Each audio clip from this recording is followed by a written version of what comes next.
வணிக வளாகம் கட்டுவோம் அப்படிங்கிற ஒரு தீர்மானம் எங்கிருந்து ஆரம்பித்து எப்படி நகர்ந்து வருது?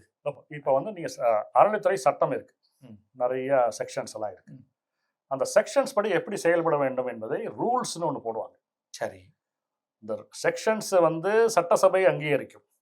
ரூல்ஸ் அப்புறமா போடுறது யாருன்னு பார்த்தீங்கன்னா இந்த அதிகாரிகள் போடுவார்கள். அதுவும் கூட சட்டசபையில் வைக்கப்பட்டு அங்கீகரிக்கப்பட்டு தான் அவை சட்டத்தின் பகுதியாக. சரி, இப்போ நீங்க பார்த்தீங்கன்னா utilisation of surplus fund rules அப்படின்னு இருக்கு. அதாவது கோயிலுக்கு உபரி நிதி இருந்தால் அதை என்னென்ன நோக்கத்துக்கு எப்படி உபயோகப்படுத்தலாம்.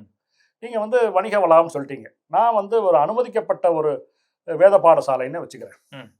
அப்பதான் எப்படின்னு வரும். வேத பாடசாலை இந்த கோயிலுக்கு இந்த வருடம் 1 கோடி ரூபாய் உபரி நிதி இருக்கிறது. இந்த வருடம் 1 கோடி ரூபாய் உபரி நிதி இருக்கின்றால் அதில் நீங்கள் 50% வரை செலவு செய்யலாம். இதுவரை சேர்ந்த உபரி நிதியில் 10% செலவு செய்யலாம். இரண்டில் எது குறைச்சலோ, இதுவரைக்கும் 5 கோடி ரூபாய் சேர்ந்திருக்குன்னு வச்சுக்கோம், 10% 50 லட்சம். இந்த 1 கோடி ரூபாயிலையும் 50% 50 லட்சம். 50 லட்சம் செலவு பண்ணலாம். இது வரைக்கும் சேர்ந்தது 2 கோடி தான் இருக்குன்னா நீங்க 20 லட்சத்துக்கு செலவு பண்ண முடியும். புரிஞ்சிருச்சு. அப்போ தொகையை நிர்ணயிக்குது.